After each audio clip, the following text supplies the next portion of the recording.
los bosques y los recursos vitales. Esta crisis amenaza seriamente nuestro futuro. Y la misma ha sido acentuada, como todos ustedes saben, durante los últimos 6 meses por los efectos de la pandemia del COVID-19. En este marco, desde el mes de marzo del 2020, la Alianza Interinstitucional conformada por el Instituto Socioambiental Bolivia, el Centro de Investigaciones Socioeconómicas de la Universidad Católica, el ISEC, la Fundación Jubileo y la Plataforma Digital A Pública, pusimos en marcha un amplio proceso de reflexión y diálogo social fundamentado en datos sobre los principales problemas que enfrenta nuestro país en la perspectiva de identificar alternativas y medidas necesarias para construir modelos de desarrollo sustentables con mayor capacidad de responder a las necesidades de los bolivianos y con mayor equidad. El proceso impulsado se materializó en una serie de debates virtuales que se denominaron Bolivia Debate un futuro sustentable, la cual congregó a numerosos especialistas, actores relacionados con las distintas temáticas analizadas y ciudadanía en general. Los resultados de cada tema debatido en esta serie se plasmaron en memorias electrónicas que contienen tanto las presentaciones, los datos de respaldo, como las intervenciones, opiniones, preguntas del público. Estas memorias, sin embargo, al tener cada una de ellas alrededor de 100 páginas, no eran fácilmente difundibles entre la población. Y de ahí surge la iniciativa del programa de información electoral 8 Proponen, en el cual, con el concurso de importantes medios de medios de comunicación, como Página 7, Radio Panamericana, Radio Santa Cruz, etcétera, se utilizan los elementos generados en la serie Bolivia Debate un futuro sustentable para generar también procesos de información electoral y para poder hacer programas de entrevista a los distintos candidatos y organizaciones políticas sobre los planes de cada partido en relación a los grandes problemas del país. Consideramos que el amplio trabajo realizado de debate fundamentado, sistematización y difusión de información electoral relativa a los grandes desafíos del país es muy importante que llegue a ustedes, trabajadores de la prensa, de quienes depende la adecuada información de la ciudadanía boliviana. Estos temas, la importancia de tratar estos temas es que no solamente tienen relevancia en el contexto actual de las elecciones generales del 2020, sino también van a ser centrales en la nueva etapa que inicia nuestro país tras la posesión del nuevo gobierno electo en las urnas y que tendrá la responsabilidad de materializar las alternativas que permitan remontar la crisis que estamos viviendo. En ese marco va a ser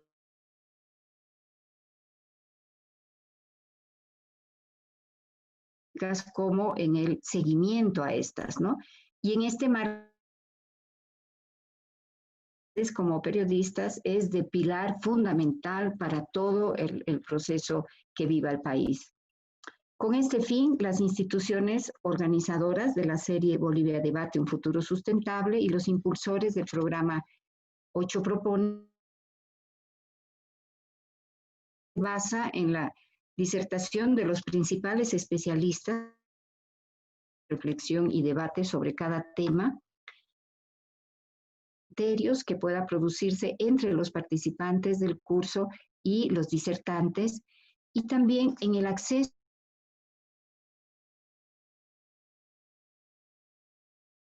al proceso de debate, difusión de información electoral. Es así que van a tener acceso a los resúmenes que se generan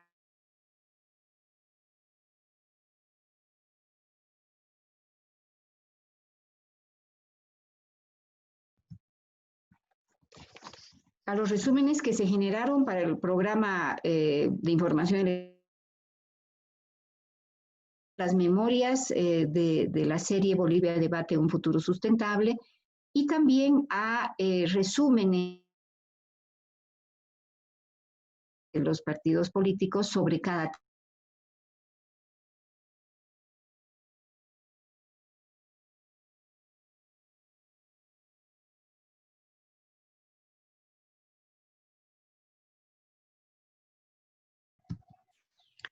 Disculpen, por favor, pero yo vivo en el campo, en Cochabamba, y tengo siempre este tipo de problemas. Lo siento y gracias por su paciencia. Bueno, como les decía, con el fin de hacer llegar todos los resultados de este esfuerzo grande de análisis, de difusión que se ha venido haciendo en los últimos meses, se establece este curso, el cual se basará en la disertación de los principales especialistas que aportaron en el proceso de reflexión, quienes presentarán conferencias sobre los temas, los 8 temas que forman parte del curso y, como decíamos también, digamos, en la participación y los aportes que puedan hacer todos ustedes como trabajadores de la prensa y también con mucho criterio y con mucha información. El curso tratará los temas referidos a la problemática económica, el medio ambiente, la salud, la educación, el empleo, problemática de género y la violencia hacia las mujeres y infantes, los derechos de los pueblos indígenas y la democracia. El mismo se desarrollará semanalmente cada sábado entre las 8 y las 9 horas de la mañana, a partir de hoy y hasta el 5 de diciembre del presente 2020, exceptuando el sábado 17, en que por la cercanía de las elecciones, seguramente ustedes estarán muy ocupados, entonces pasaremos directamente al siguiente sábado. Bueno, con los mejores deseos de que el curso sea de gran utilidad para ustedes, me permito invitar a la doctora Fernanda Vanderlei a abrir el curso con la disertación sobre la problemática económica que enfrenta el país y los desafíos de la reactivación. Fernanda es socióloga con maestría y doctorado de la Universidad de Columbia de Estados Unidos. Es directora del Instituto de Investigaciones Socioeconómicas de la Universidad Católica Boliviana San Pablo, el ISEC. Es investigadora en los temas de desarrollo sostenible, economía feminista, social y solidaria, mercado laboral y relaciones de género. Es autora de múltiples publicaciones y docente universitaria. Fernanda, te damos la bienvenida y de antemano muchísimas gracias por tu valiosa contribución a este curso. Por mi parte, yo me despido de todos ustedes agradeciéndoles la atención y deseando que nuestro esfuerzo sea de gran utilidad para ustedes. Muchas gracias, Luz, por la introducción. Bienvenidos a todos y a todas. Para mí es un honor estar aquí con ustedes. El trabajo de la prensa es fundamental, como decía Luz María. Es nuestro cuarto poder, es un pilar central para la democracia y nuestro fortalecimiento para enfrentar todos los desafíos.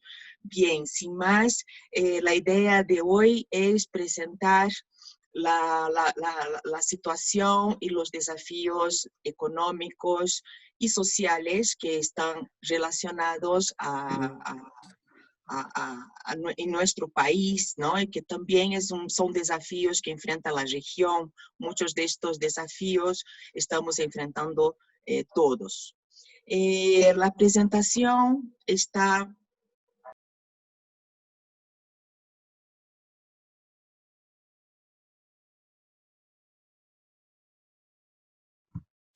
Fer, está sin audio.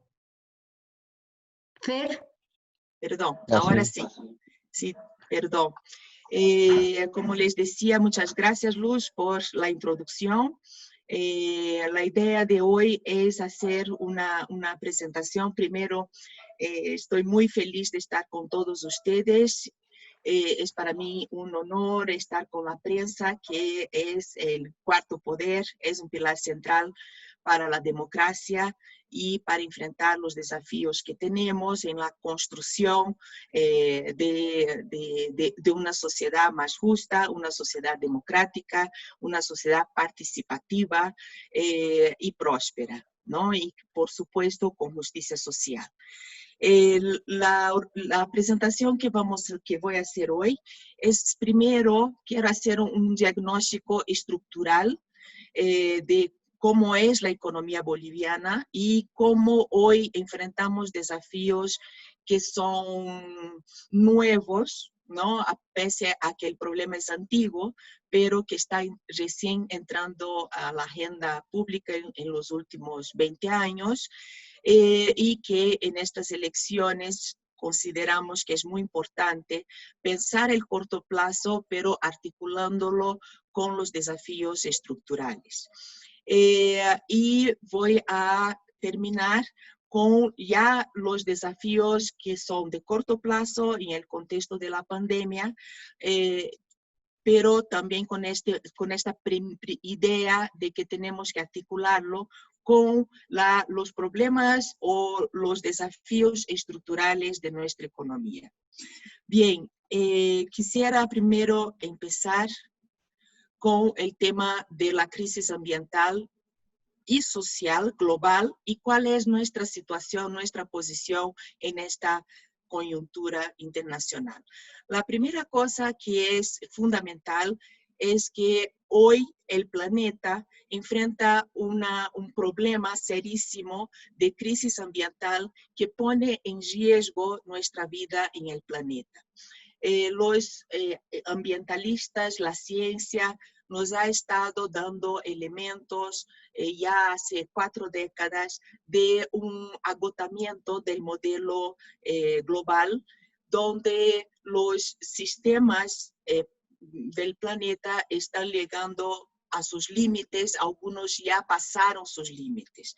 Entonces, estos desequilibrios en nuestra casa común pone en riesgo las propias actividades económicas, la vida humana, y eso es la gran novedad de la economía.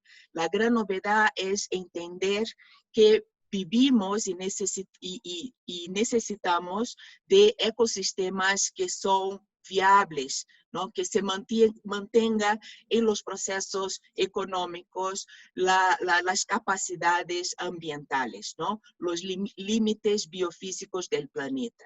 Entonces, eso es algo importante. ¿Por qué? Porque estos desequilibrios que tienen impactos que todavía inclusive no conocemos, es algo que puede ocurrir como la pandemia, que no esperábamos, no teníamos conocimiento. Eso, la propia pandemia es resultado de estos desequilibrios y lo que se nos prognostica es que si no cambiamos la forma como producimos, como consumimos, cómo procesamos y distribuimos los bienes y servicios necesarios para la vida, ya estamos viviendo grandes desastres naturales que ponen en riesgo y que son impredecibles. Ahora, ¿cuál es la situación? Y antes de entrar a la situación en América Latina, es importante entender que realmente esa es una crisis multidimensional, global, del modelo de desarrollo. Algunos cientistas muestran que, por ejemplo, si China sigue creciendo en el mismo ritmo y llega a los niveles de los países europeos, necesitaríamos 2 planetas. Y eso es inviable. Y además, porque es un modelo, ¿no? La economía hasta ahora, la dominante, ha pensado que podemos explotar, podemos crecer, podemos generar riqueza como si los recursos fueran infinitos, sin considerar que no, que hay un equilibrio y hay límites biofísicos que necesitamos entender y, por lo tanto, imbricar la economía a estos ecosistemas, ¿no? Y eso tiene que ver con un modelo de crecimiento, un paradigma de economía y del exceso de consumismo. Y esta crisis ecológica viene a la par, viene muy articulada con las crisis sociales, con la injusticia social. Vemos que hay una cantidad enorme de personas que padecen de hambre, que no tienen agua potable, que no tienen energía eléctrica, o sea, que no tienen los bienes esenciales para la vida. Y estas desigualdades, esta pobreza, no se debe a que no tenemos riquezas para distribuir. No, se debe a que tenemos una riqueza que es muy mal distribuida y que tenemos un grupo muy restricto, ¿no? Se calcula 2% de la población mundial que concentra el 51% de la riqueza, mientras que el 50% más pobre de la población solo concentra el 1%. Entonces, realmente hay un problema y que viene de la mano. Para resolver y superar la pobreza, la injusticia social, necesitamos también resolver la crisis ecológica. Y resolver la crisis ecológica también depende de superar esta injusticia social. Y es en ese contexto que surge el nuevo paradigma, ¿no? de desarrollo sostenible, que su principal idea es que necesitamos generar sistemas económicos, tanto nacionales en los países como globales, que pueda satisfacer las necesidades del presente sin comprometer las necesidades de las generaciones futuras. Y ese es un gran desafío a nivel de los países y a nivel global, porque esto depende de construir un nuevo patrón, tanto de producción como distribución y de consumo, respetando los ciclos naturales y promoviendo la justicia social. Ahora, ¿cómo estamos la región, ¿no? La región latinoamericana y en específico la región andina en términos medioambientales? La primera cosa que podemos ver, por ejemplo, en este mapa es que el patrimonio ambiental del planeta no está distribuido de manera igual entre todas las regiones. Y podemos ver en este cuadro que la región latinoamericana, ¿no? Y específicamente andina, concentra uno de los patrimonios ambientales más ricos, ¿no? Tenemos acá una de las mayores biodiversidades del planeta, ¿no? Lo mismo pasa con Brasil, pero toda esa región es una región que tiene una riqueza natural excepcional que está concentrada en pocos espacios territoriales en el planeta. Sin embargo, y esa riqueza tiene mucho que ver con los bosques y con la biodiversidad muy importante que tenemos, ¿no? Y estos bosques y esa biodiversidad juegan un papel central en precisamente este equilibrio de nuestro hábitat natural, ¿no?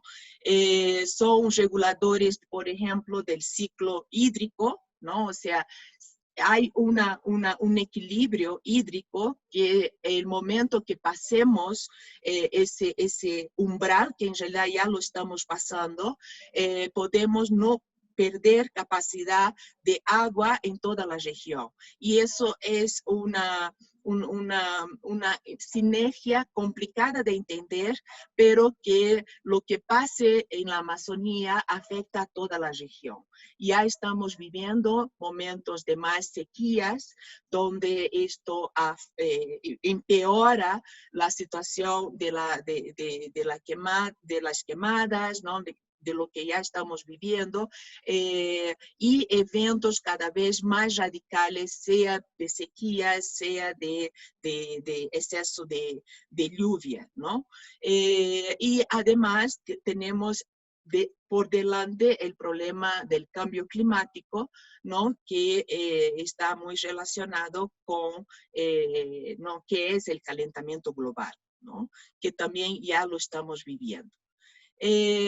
En nuestro caso, en la región, tenemos acá América Latina y tenemos acá Bolivia.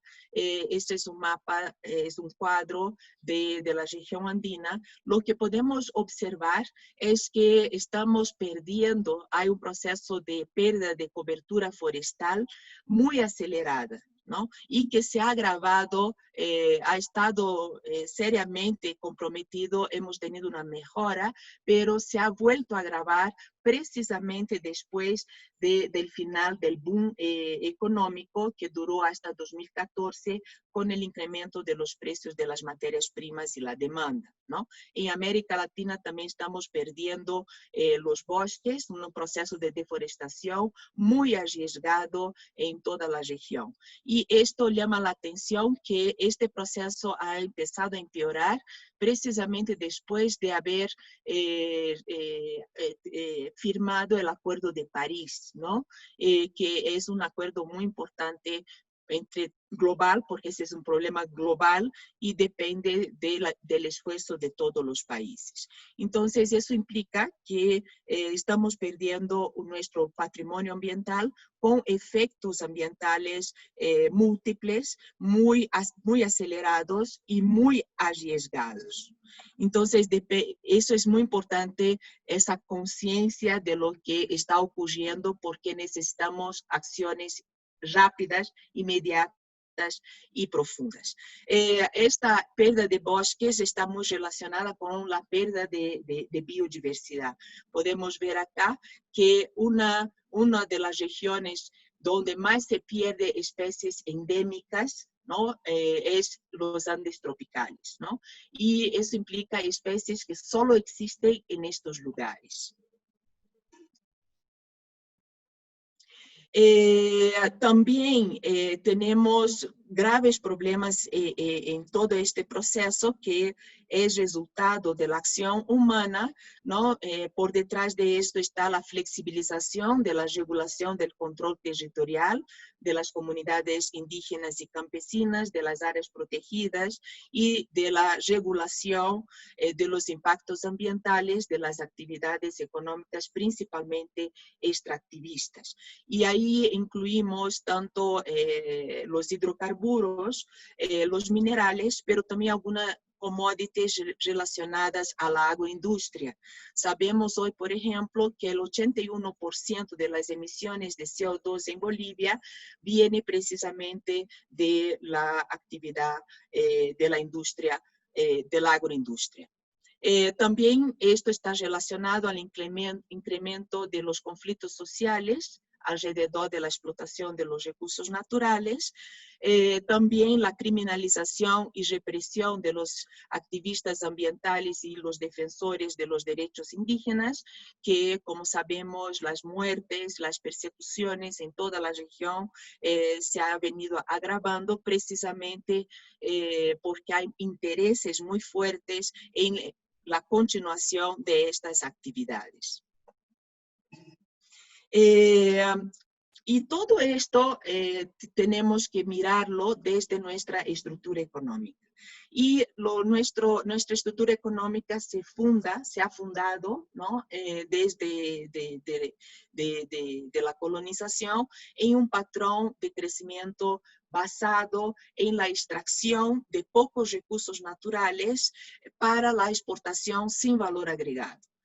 Y este patrón de crecimiento económico extractivista se ha agudizado en el periodo del boom económico que tuvimos, el más reciente, entre 2006 y 2014. Como podemos ver en este cuadro, eso sería un cuadro de las exportaciones, el porcentaje, el peso de las exportaciones de minerales e hidrocarburos, no están incluyendo los commodities de la agroindustria. Y vemos, por ejemplo, que en el caso de Bolivia es uno de los países que más, ¿no?, reprimarizó sus exportaciones. Y eso implica un retroceso del peso de las otras actividades económicas en nuestro país. Esta situación fue la mayoría de los países de América del Sur, pero como podemos ver, Bolivia es uno de los países con más dependencia, ¿no?, de estos productos. Bien, en 2015 se agota, y a partir de 2014 se agota este boom económico internacional, y es donde empiezan los problemas nuestros por la alta dependencia de estos productos en el país. Ahora, esto nos lleva a colación un debate que ha estado teniendo en América Latina en los últimos 50, 70 años, y que es un debate mundial, que es la importancia de la diversificación productiva. Escuchamos mucho sobre diversificación productiva, pero quisiera mostrarles por qué, ¿no? ¿Por qué esta insistencia en la diversificación productiva? Y las evidencias de la centralidad de la diversificación productiva para un desarrollo económico de largo plazo se puede observar en estos gráficos. Estos son gráficos elaborados por dos laboratorios, uno de la Universidad de Harvard y otro de la Universidad del MIT. Y lo que ellos en varios papers muestran es que la evolución de la riqueza del país medida por el PIB per cápita, ¿no?, en este cuadro de la derecha, es que los países que más desarrollaron, ¿no?, desde 1950, como por ejemplo Japón, ¿no? O también tenemos a otros países que fue recién en los años 80 que empezaron realmente el despegue de un crecimiento económico de largo plazo, como es el caso de Corea del Sur, ¿no? Vemos que esta posibilidad de incremento de la riqueza y muy por encima de los países de América Latina. Bolivia es la línea verde, ¿no? Ustedes pueden ver que la brecha entre nuestros países en términos de capacidad de generación de riqueza era muy corta en 1950, ¿no? Por ejemplo, en relación a Japón, ya en los años 80, ¿no?, todavía era muy corta, por ejemplo, en relación a República de Corea, y es recién en 1986 que, por ejemplo, las brechas se incrementan muchísimo. Este cuadro también nos muestra que Bolivia ha tenido un crecimiento muy bajo a largo plazo, pese a esos picos en los periodos de bonanza. Y este patrón de crecimiento tiene una relación directa, puede ser explicado por la evolución de la diversificación de los países. Esto es un índice de diversificación de los países de 1995 a 2016. Y lo que podemos ver es la diferencia de la diversificación productiva. En otras palabras, si los países que no lograron superar y pasar de países de exportación de materias primas sin valor agregado a países con una canasta de productos mucho más diversificado y con más valor agregado, desarrollo tecnológico, conocimiento, no se puede despegar a largo plazo nuestra capacidad de producción de riqueza. Eso implica que las brechas se van incrementando y nos mantenemos como un país más pobre, y además, la razón de eso es precisamente la baja diversificación productiva de nuestro país. Otro problema grave de no tener una diversificación productiva es que los países que no tienen una diversificación productiva importante tienen un crecimiento a largo plazo volátil, o sea, además de bajo, volátil. Entonces tenemos picos, ¿no?, y depresiones y crisis. Y estos picos y depresiones y crisis, ¿no?, tienen relación con los precios internacionales de las materias primas que exportamos. Entonces eso hace que sean economías también muy dependientes del contexto internacional. Cuando vemos, por ejemplo, el crecimiento de largo plazo, por ejemplo, de Corea del Sur, que estaba en una situación muy parecida no hace mucho, en 85, y logró ese despegue, el crecimiento es continuo, ¿no? No es tan volátil y, por supuesto, mucho más alto. ¿Qué está por detrás de esta baja diversificación productiva? En relación a los países, en este cuadro a la izquierda, la línea negra es América Latina.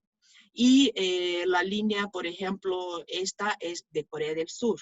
Lo que está por detrás de las capacidades o no de diversificación productiva tiene que ver con una priorización de la educación, de la investigación y del desarrollo tecnológico, ¿no? Y podemos ver que América Latina es el país que menos invierte en estos sectores, mientras que la apuesta de Corea del Sur, como ejemplo, precisamente fue en educación, en desarrollo tecnológico e innovación. Y eso fue lo que le permitió este despegue.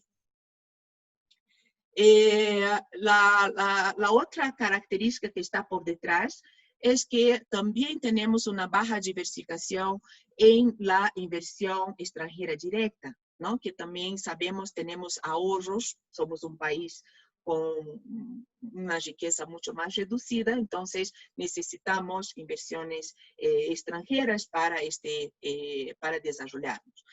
Pero muchas veces solo medimos la cantidad, cuánto podemos atraer, ¿no? Solo hablamos de números.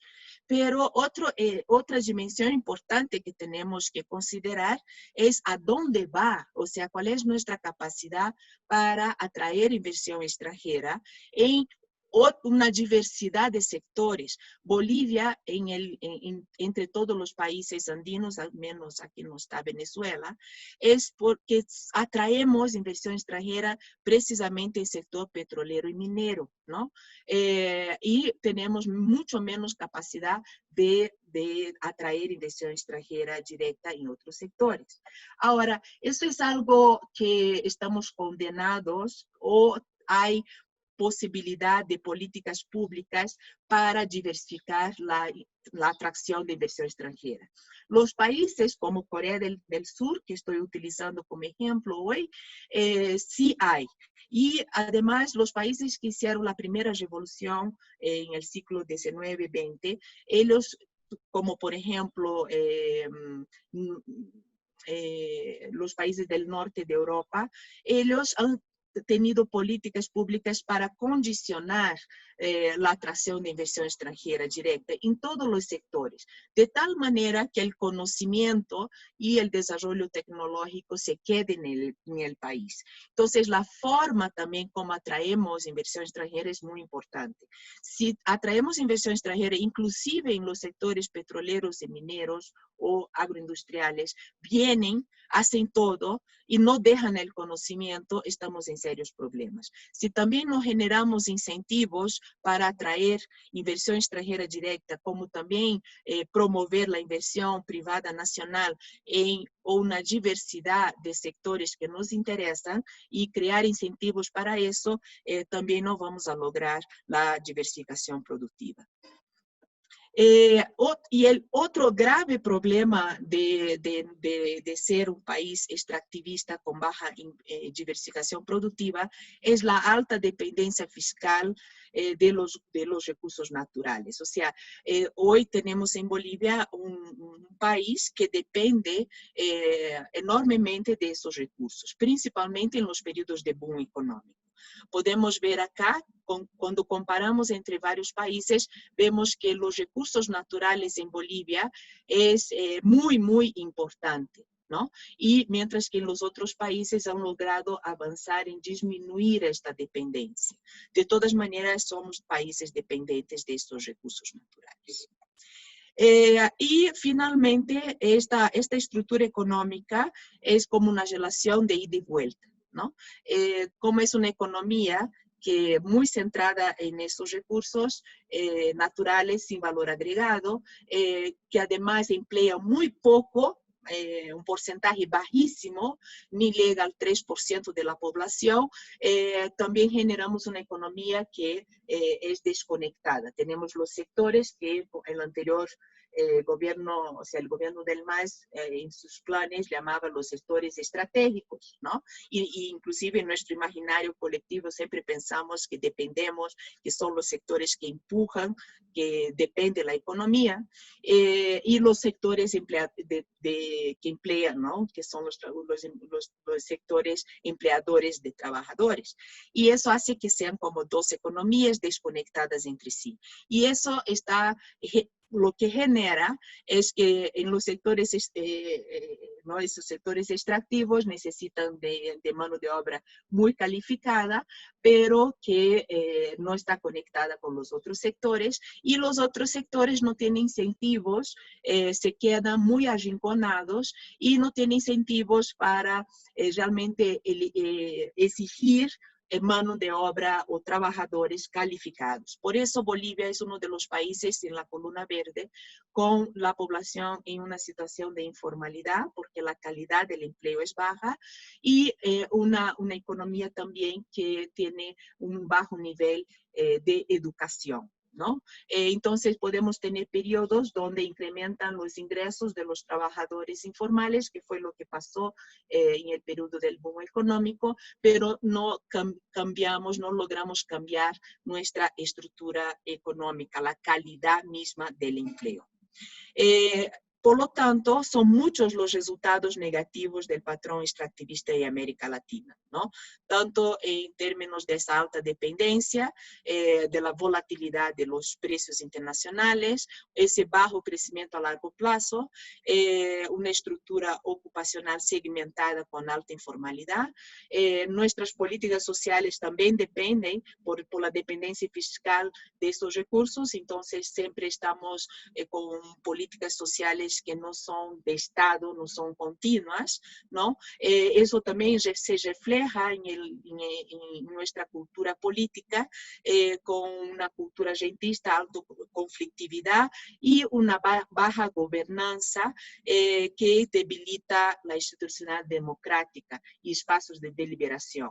Y, por supuesto, los impactos ecológicos muy negativos e insostenibles a largo plazo.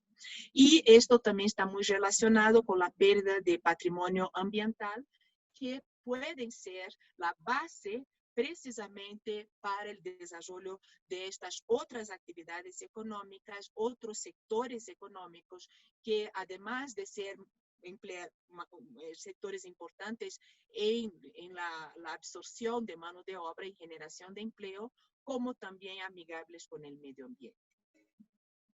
Bien, ahora entrando a los desafíos de la reactivación económica actual. La primera cosa que es grave es que, además de todos los problemas que hemos visto de un patrón extractivista que ha perdurado a lo largo de la historia boliviana, tenemos también a partir de 2015 un agotamiento de este modelo primario exportador. O sea, hay un problema aquí grave porque tenemos una disminución de la producción de gas y de las reservas de gas, la disminución de la producción de minerales y la baja explotación de minerales, ¿no? El proyecto más estrella, que sería el minero del Mutum, según los especialistas, no tiene buenas expectativas dada la sobreoferta de acero en el mundo, ¿no? Y surge en este contexto la promesa del litio, ¿no? Efectivamente, tenemos uno de los yacimientos más grandes de las Américas. Sin embargo, nuestro gran desafío es superar la baja capacidad y experiencia en la producción de carbono, ¿no? En relación a los países vecinos que también tienen la brecha entre nuestros países es importante, ¿no? Conflictos políticos alrededor del litio, ¿no? Y lo más importante que está en la agenda y que también los partidos políticos han estado presentando en sus propuestas es la idea de que sería un error grave repetir con el litio lo que hicimos con los otros ciclos anteriores de de otros minerales, ¿no? Que sería exportar litio con bajo valor agregado. Entonces, realmente el desafío nuestro es lograr desarrollar una industria de litio, ¿no? Y eso implica realmente articular el desarrollo tecnológico, la educación, condicionar la inversión extranjera directa y realmente generar ahí una capacidad de exportación de baterías, ¿no? O sea, de realmente escalar en la cadena de valor agregado a un eslabón más alto. Muy bien. Esa crisis que ya vivíamos con deterioro de los indicadores macroeconómicos desde el 2005 y hemos mantenido el modelo disminuyendo las reservas internacionales, aumentando los déficits, la deuda pública. Entonces los indicadores ya empezaron a mostrar problemas, pero todavía no sentíamos la crisis.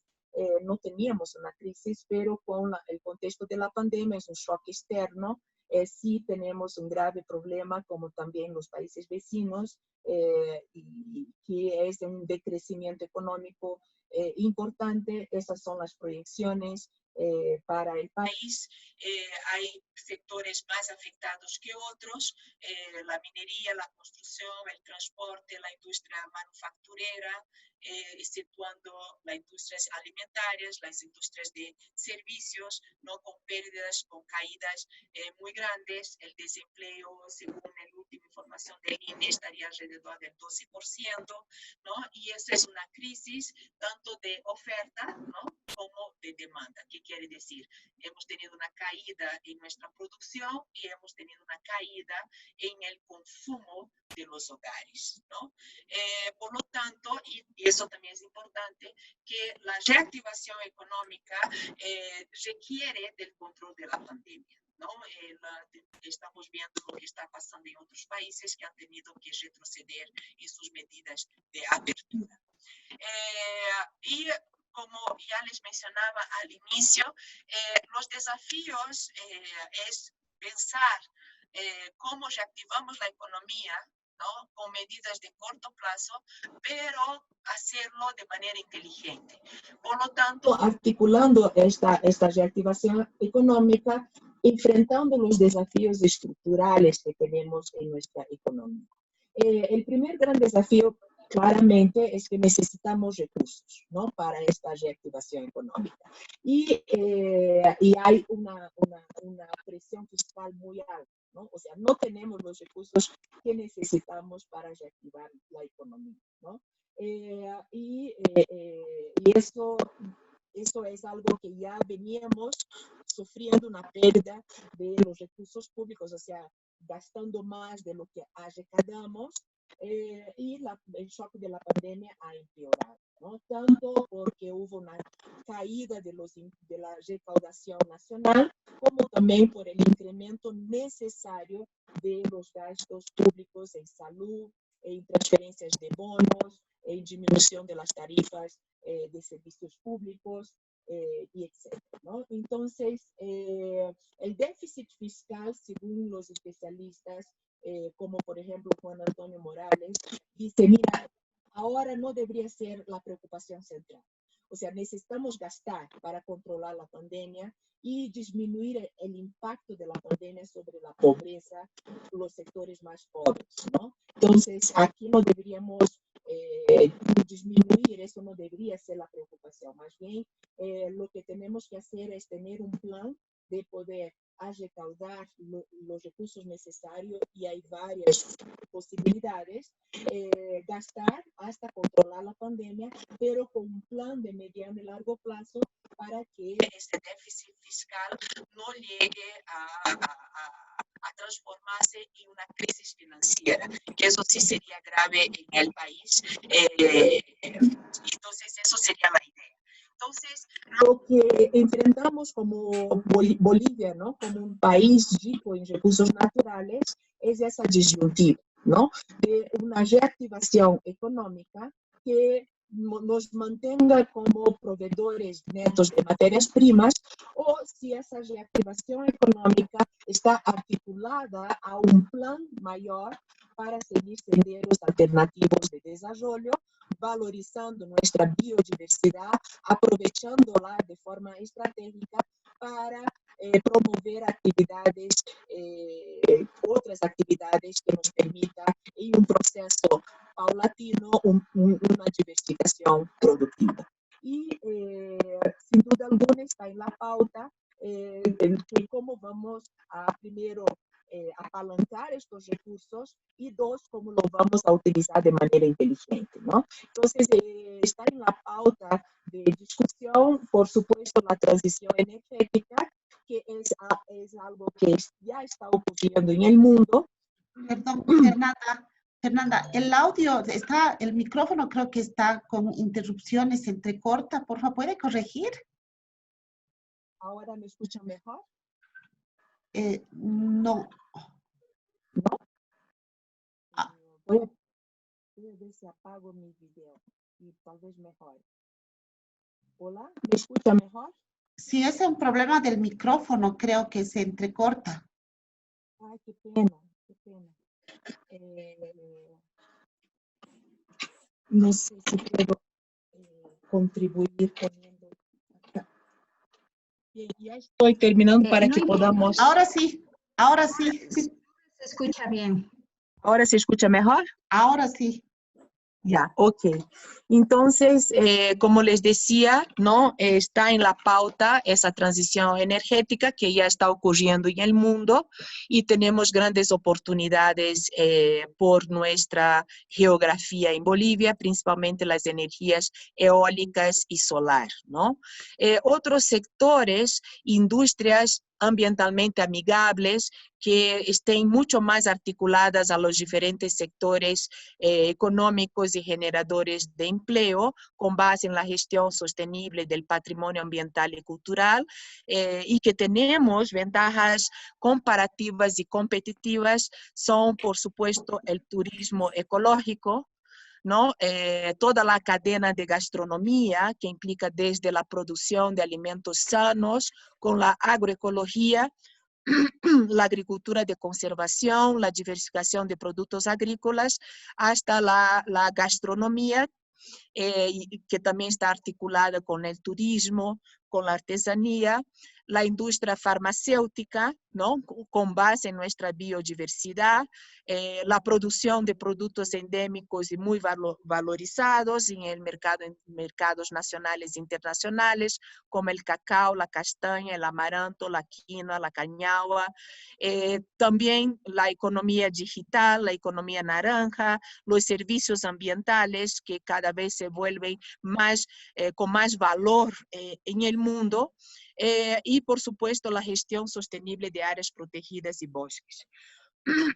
Todo eso va a depender del incremento de la inversión en temas ambientales, el fortalecimiento de la gestión ambiental y, como hemos visto, es fundamental el incremento en la inversión en educación, investigación y desarrollo tecnológico, muy articulado con las propuestas, los planes de desarrollo económico del país. Bien, con eso... y una propuesta que surge muy concreta es que necesitamos realmente tener un plan, ¿no?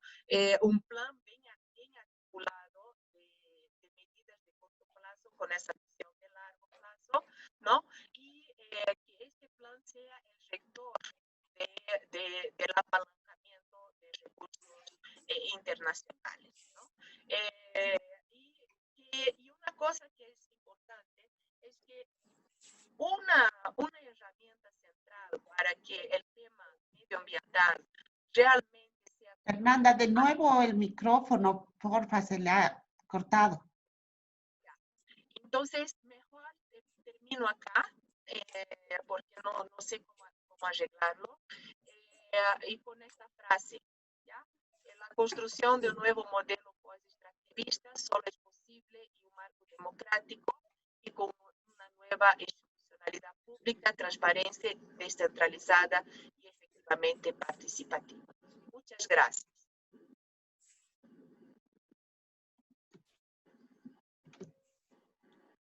Muchas gracias, Fernanda. Una excelente exposición. Le agradezco mucho y ahora vamos a dar paso a las preguntas y a las participaciones de los compañeros. Los que quieran hacer alguna pregunta, por favor, levanten la mano. Ya tenemos a Joel López. Por favor, Joel. Muchas gracias, Lili. Muchas gracias a todos los compañeros, bueno, a la expositora, aunque tuvo problemas con el micrófono. Evidentemente, el tema de lo que dijo el último, el tema de la educación es muy importante, ¿no? Porque fíjense este tema de lo que pasó con la educación acá en Bolivia nos pilló así, ¿verdad? El tema de que no sabían, no conocían, el tema de de la educación virtual en todo caso. Y recién se develó de que no había tanto alcance en las áreas rurales, cosa de que antes sí se decía que sí había alcance en el área rural. Es Alejandra, ¿no? No creo que eso es importante en ese aspecto. Solamente quería mencionar esa parte. Sí, yo voy a salir. Solamente quería... Ya, voy a salir yo. Chao. Solamente quería mencionar esa parte. Y otra cosa que quería consultar a la expositora, ¿qué es lo que pasa con el tema de la exportación de energía?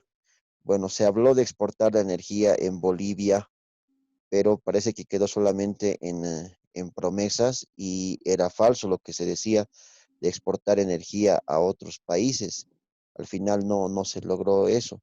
¿Y cómo se puede llegar a industrializar de mejor manera el litio? Se puede aprovechar de mejor manera el litio, no con esos errores como decía también la expositora. Por favor, bueno, gracias, bueno, a todos.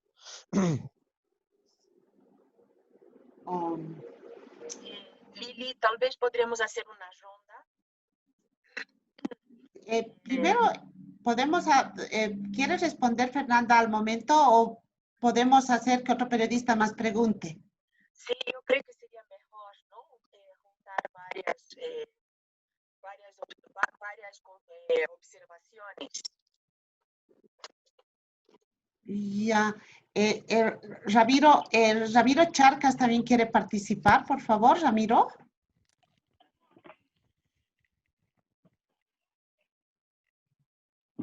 Buenos días, colegas, compañeros. Fernanda, un saludo a todos los que están participando de esta importante.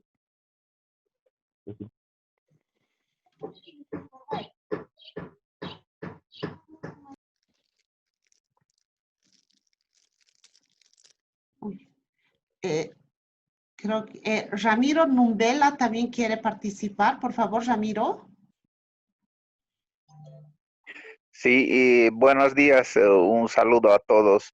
Lo que sí quería preguntar es lo siguiente, en la cuestión económica del país, gracias por la explicación, creo que ha sido muy claro, pero mi pregunta es, en este tema, ¿los conflictos sociales afectan y cómo se puede resolver este tema? Es lo que me gustaría saber un poco, ¿no?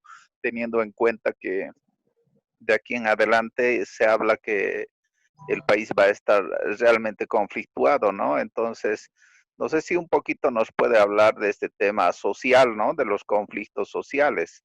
Gracias.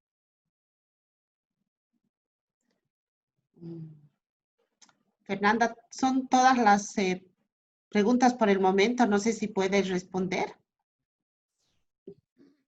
¿Ustedes me escuchan bien? No, prácticamente no le escuchamos. ¿No me escuchan? No. Ay, qué pena. ¿Ahora me escuchan? Ahora sí, ahora sí. Ya. Bien, el tema de la educación digital, ¿no? Yo creo que la pandemia ha puesto la educación digital realmente sobre la mesa y hemos podido ver las grandes brechas, ¿no? O sea, las grandes distancias entre el acceso a Internet, a computadora, ¿no? Principalmente en las áreas rurales. Y eso también lo poco que hemos invertido, ¿no? En esto.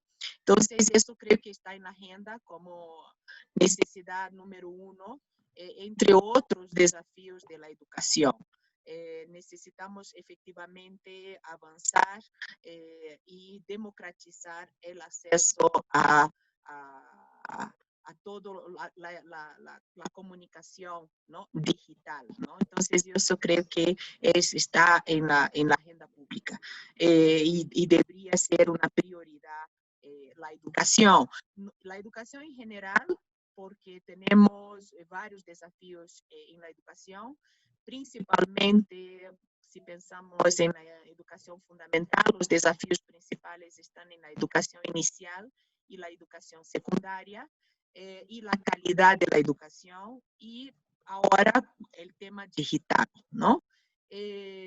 Bolivia todavía no tuvo, ¿no? En los últimos 20 años ninguna participación en métricas, en estas pruebas internacionales.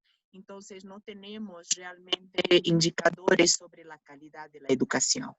El tema de la exportación de energía. En Bolivia es un exportador, ¿no? Neto de gas natural. Gas natural es una energía, ¿no? Es un tipo de energía, ¿no? También se habló mucho de la energía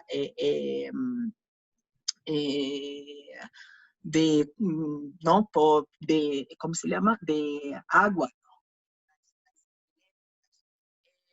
Las hidroeléctricas son controversiales porque una gran hidroeléctrica tiene impactos ambientales y sociales muy negativos, ¿no? Porque el tema del chepete, el bala, ¿no? Entonces, lo que hoy se recomienda es que si optamos por hidroeléctricas, que sean hidroeléctricas pequeñas, ¿no? O sea, no de gran porte. Los casos de América Latina de los terribles resultados de las hidroeléctricas enormes en términos sociales, en términos ambientales, nos muestra que eso no debería ser el camino, ¿no? Pero tenemos otros tipos de posibilidades de energía, ¿no? La energía eólica, la energía solar.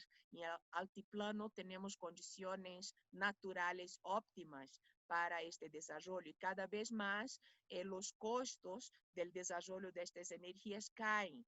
Entonces, ahí hay una gran oportunidad para Bolivia de transformarse en un polo energético de energías limpias. El litio no es una energía, pero es una almacena energía, ¿no? Y eso es el futuro también, ¿no? Hay todo un cambio en el mundo, por ejemplo, de la industria automotriz, ¿no? De transformarla en autos eléctricos. Y la batería de litio ahí es fundamental.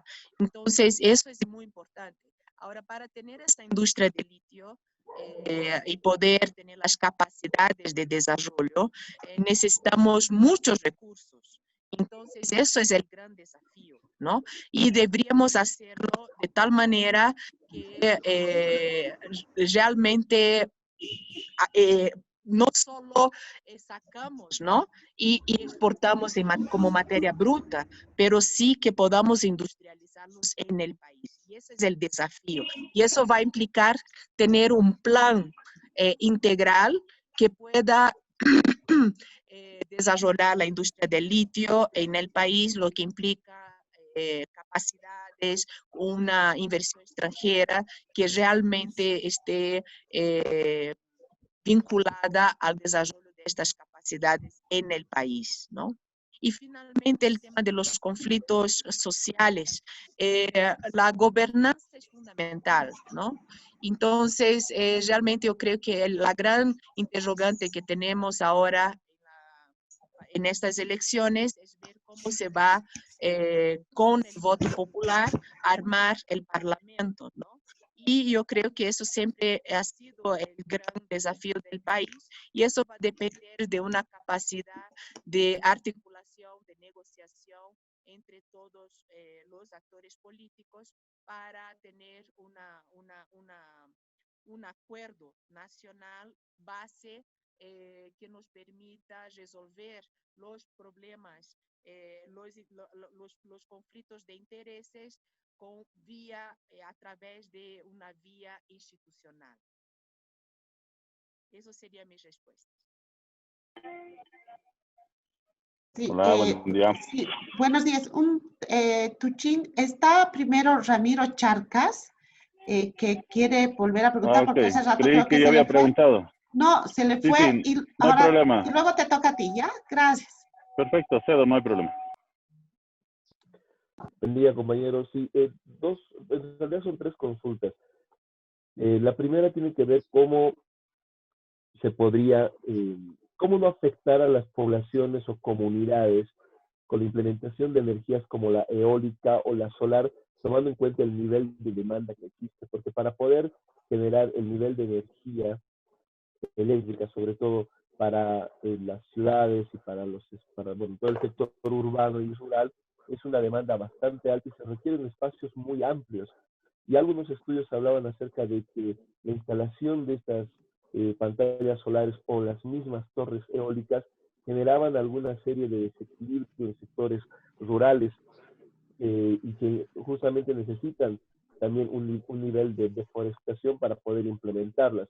Eso en primer lugar. Segundo, se hablaba mucho de la inversión extranjera. ¿Cómo lograr que justamente la inversión extranjera no se lleve más de lo que corresponde? Si hoy los bolivianos, los ciudadanos, pagamos lo que se paga por los servicios en general, agua, luz y gas, tiene que ver porque las empresas son estatales y permite al Estado poder hacer una regulación justamente a eso. Eso en el sentido de cómo poder beneficiar más a Bolivia del litio sin que la inversión extranjera implique un problema al momento de las regalías que se tengan justamente por la venta de lo que sea en términos de litio, principalmente con este valor agregado, ¿no? que sean baterías, que sean productos ya consolidados que se puedan exportar.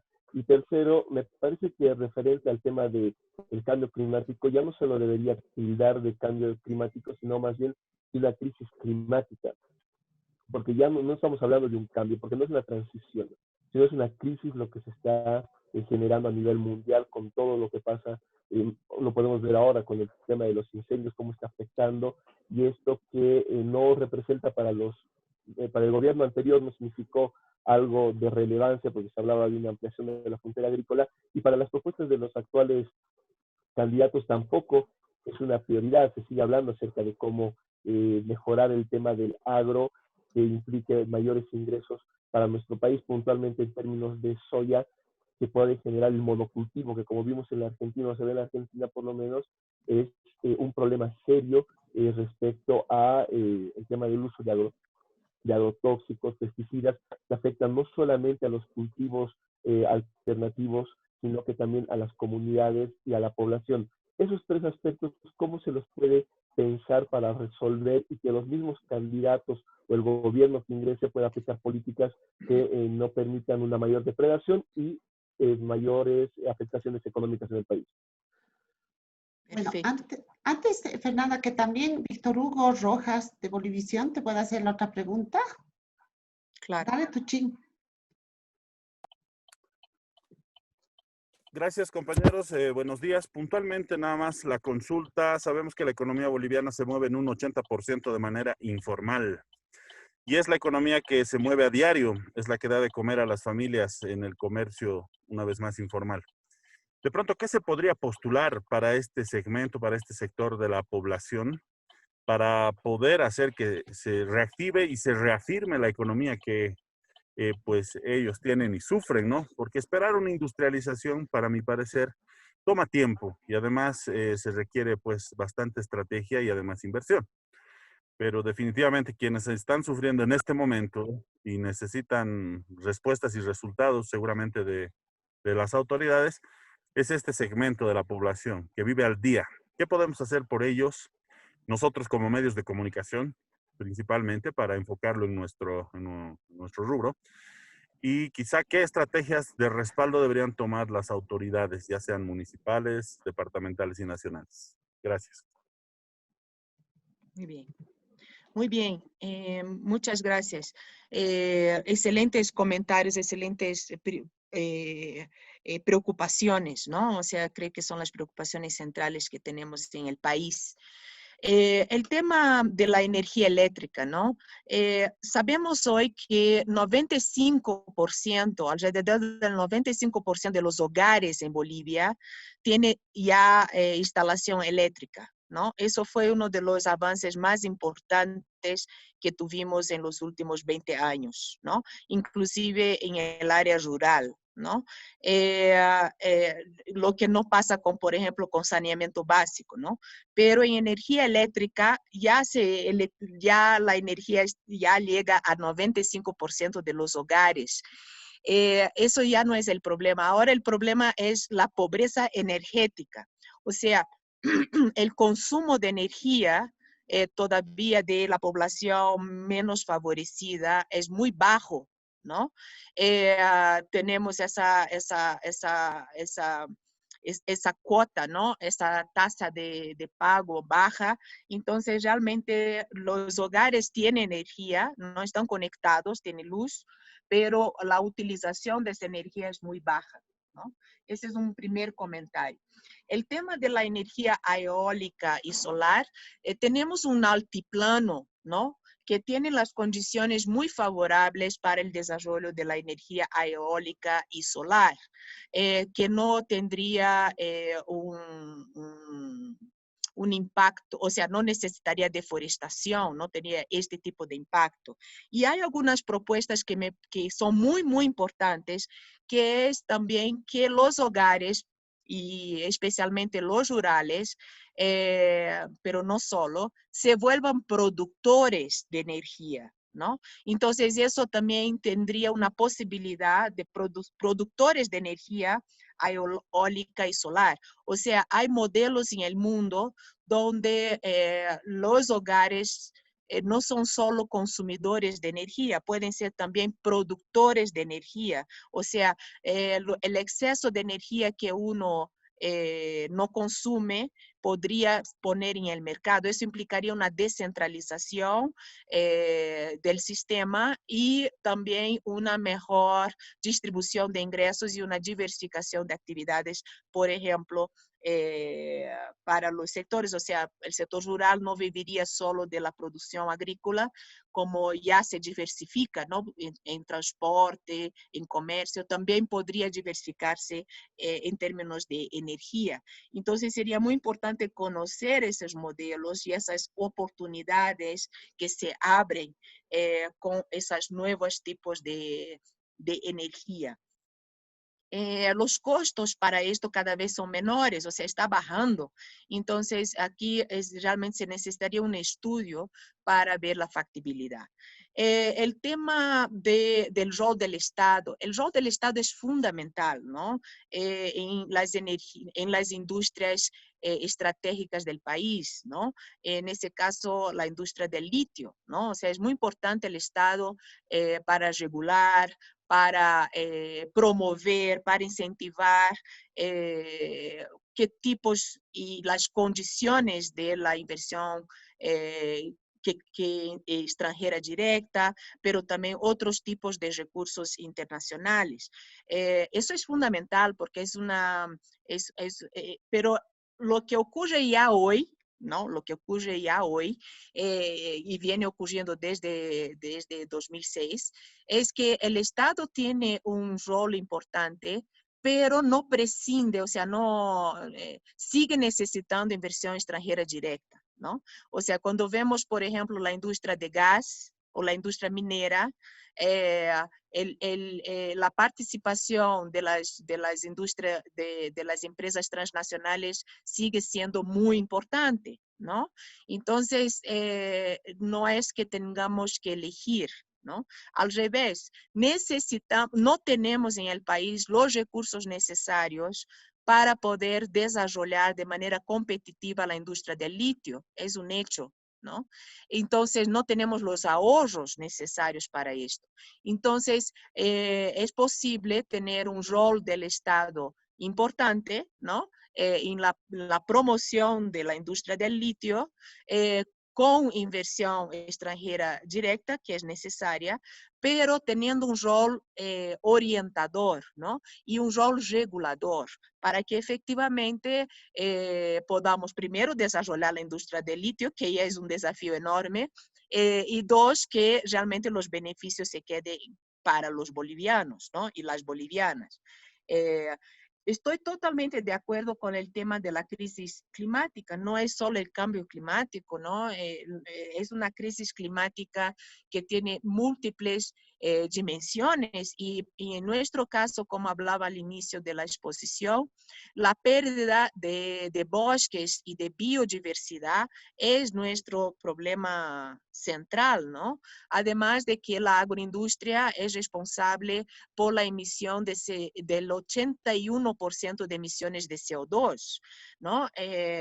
Y estoy totalmente de acuerdo. Nuestro modelo agroindustrial, principalmente en algunos productos, ¿no? Encabezando la soya, es un grave problema. Tenemos que realmente pensarlo en profundidad, porque implica, es responsable principalmente por la deforestación, lo que tiene todas las consecuencias que ya hablamos, pero también tiene una baja productividad, consume mucho combustible fósil, en fin, emite CO2, pierde biodiversidad, es monocultivo, en fin, todo eso es el modelo agroindustrial en el país, es lo que necesitamos discutir y transformar. Y en el tema de la economía informal, mira, es muy importante desagregar este concepto, ¿no? Cuando hablamos de economía informal, ¿a qué nos referimos, no? En realidad ese porcentaje del 80% tiene que ver que el 80% de los trabajadores en Bolivia no son formales, ¿no? Por lo tanto, no tienen beneficios sociales, ¿no? No contribuyen, por ejemplo, en gran medida para la jubilación contributiva, ¿no? En fin. Pero, ¿quiénes son? Yo creo que ahí está la clave. En vez de hablar de economía informal así a secas, tenemos que pensar dónde están, qué sectores son, en qué sectores están ocupados. En el caso, más o menos el 30% de la población ocupada en Bolivia, o sea, de los y las trabajadoras, en Bolivia viven de la agricultura todavía, o del sector primario, pesca, agricultura, silvicultura, pecuaria. Entonces, ¿qué hacer para esos 30% que son parte de ese 80%? Porque la mayoría son pequeños productores, ¿no? Es la agricultura familiar campesina. Entonces, ahí por ejemplo, para este sector hay que tener políticas integrales y priorizar la inversión de recursos, ¿no? Para mejorar sus condiciones de trabajo. Otro tanto por ciento de esta población está en el sector de servicios. Bien, entonces, ¿cómo mejoramos sus condiciones de trabajo a través de promover su actividad económica, ¿no? Entonces, cuando se habla de industrialización, no deberíamos solo centrar la industrialización de gas natural, de minería o propio de litio, ¿no? O sea, eso es también porque emplea muy poca gente, ¿no? Como decías, y está en lo correcto. Pero cuando hablamos de diversificación productiva, precisamente lo que estamos hablando es promover las actividades que no están en esos sectores y que están la mayoría de los y las trabajadoras. Entonces, estamos pensando también en las industrias manufactureras. Ahí también tiene un porcentaje importante de la población trabajadora en esos sectores. ¿Qué podemos hacer para mejorar su competitividad?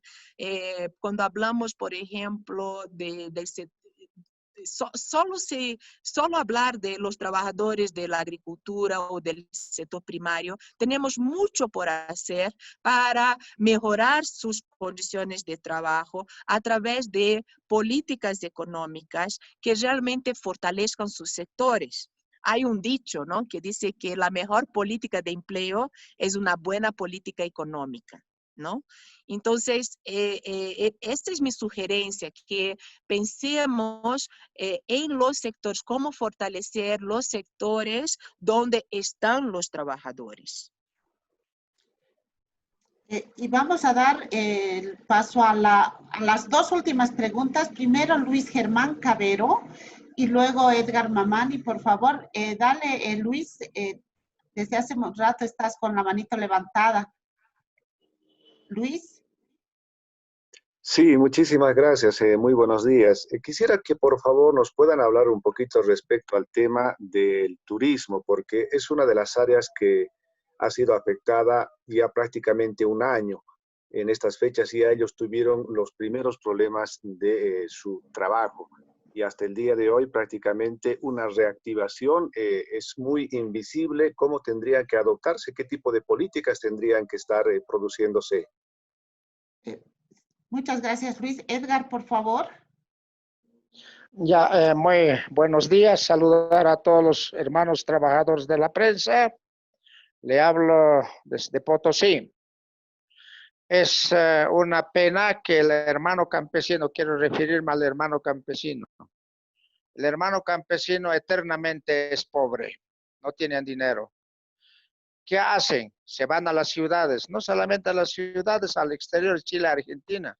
Miles de potosinos bolivianos están en Argentina, Chile y Brasil. El hermano campesino nunca sale de la pobreza porque no lo valoramos los bolivianos su producto. El hermano campesino está subvencionando la comida a las ciudades.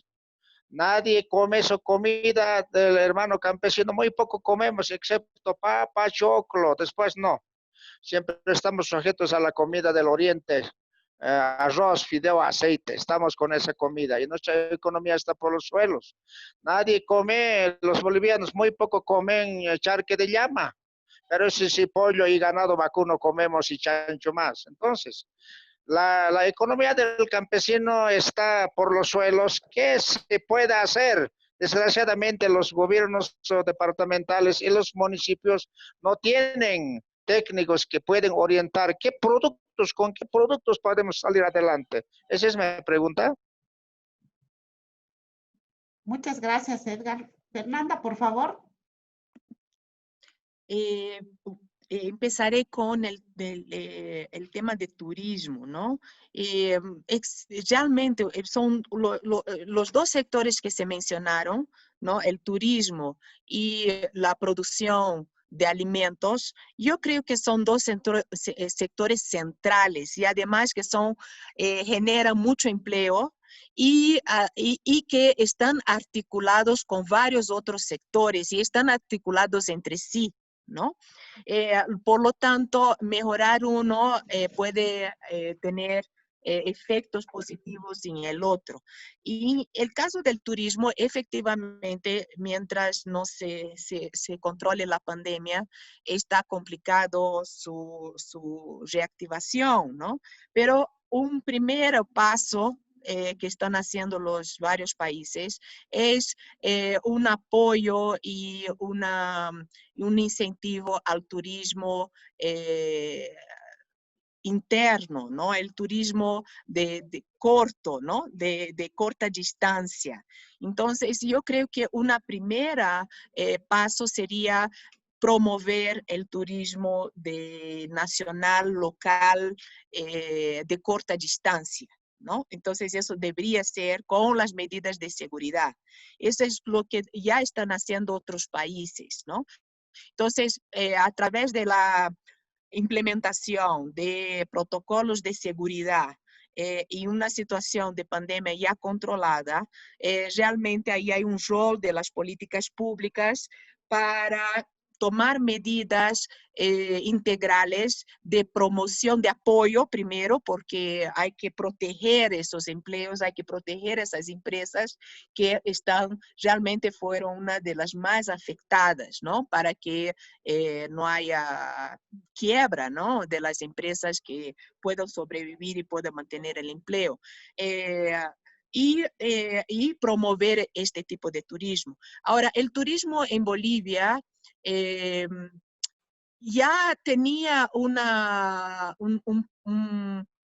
capacidad menor de promoción de lo que efectivamente tiene, de sus capacidades, ¿no? Cuando vemos, por ejemplo, el turismo en Perú, es infinitamente, atrae turistas, ¿no? En una proporción muy superior a Bolivia, ¿no?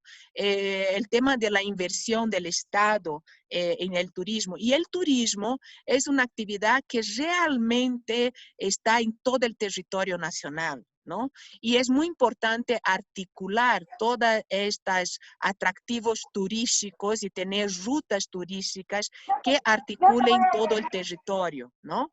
Y además que nos conecte con rutas turísticas de los otros países. Así que tenemos muchas cosas que hacer para promover el turismo antes mismo de la pandemia. Y con la pandemia eso se vuelve aún mucho más urgente, ¿no?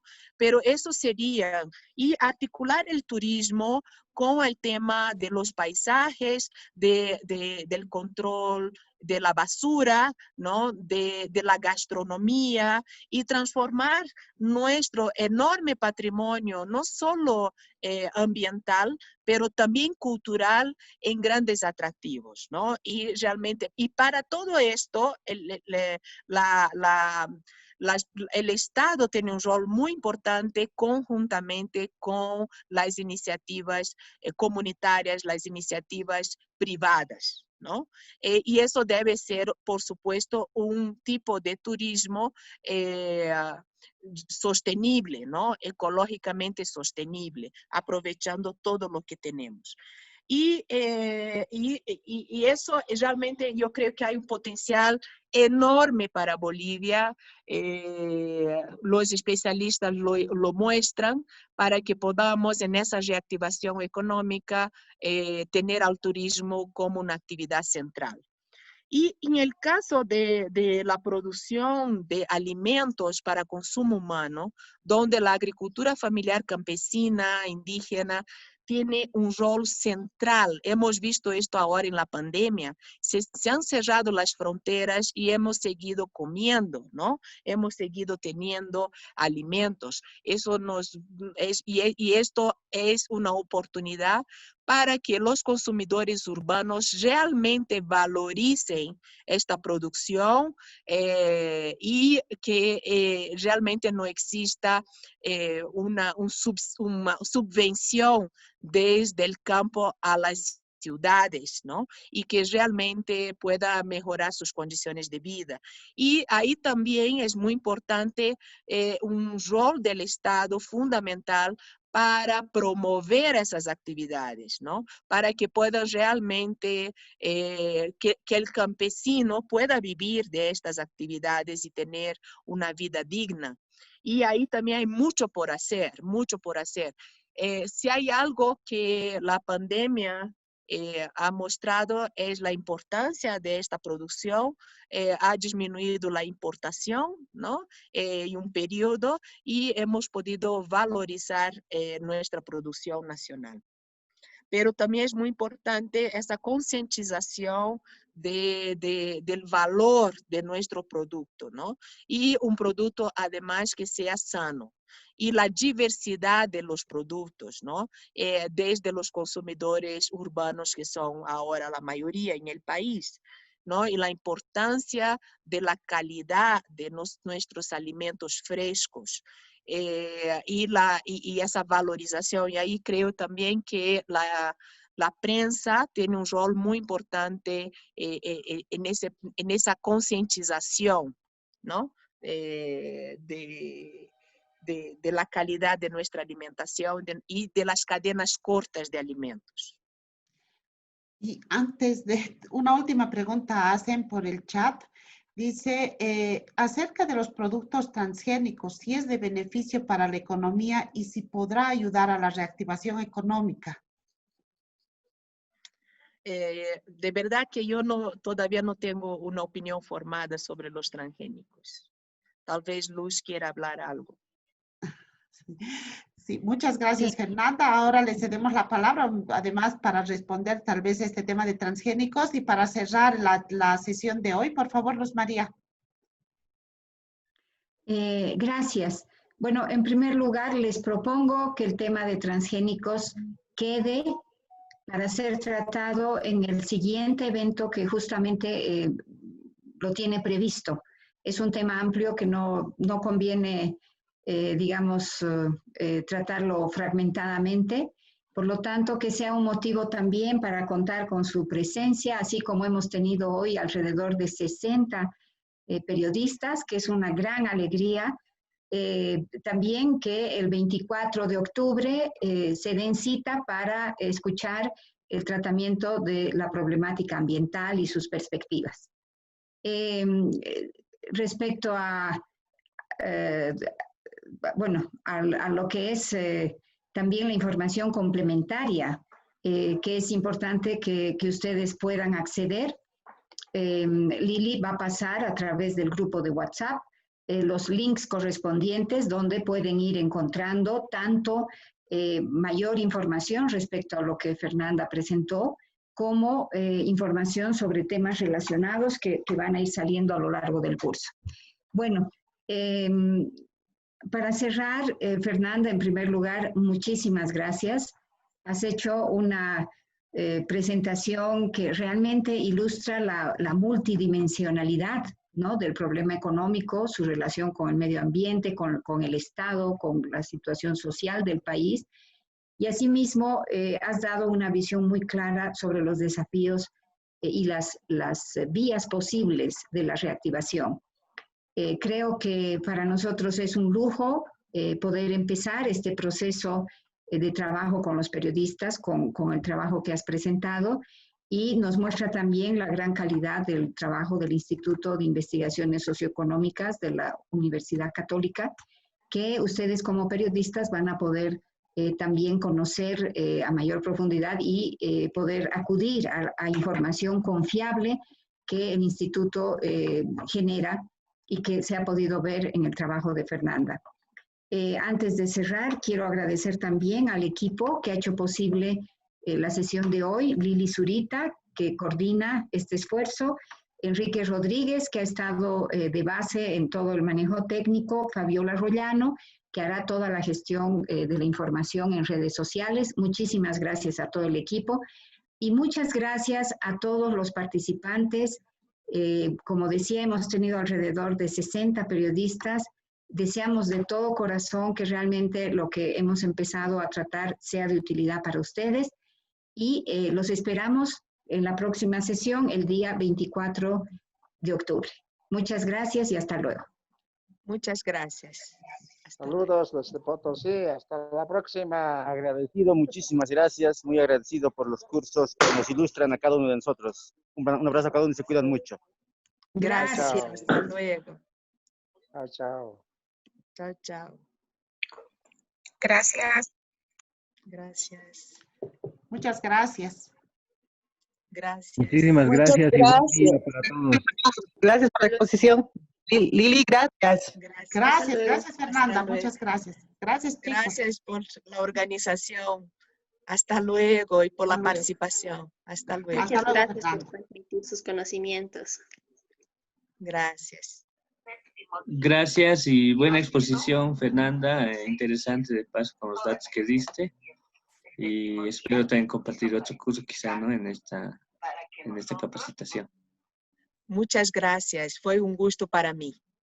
Muchas gracias, señora Alejandra, por todo lo que nos brindó el día de hoy, los conocimientos que nos está brindando y nos vemos el 24. Muchas gracias.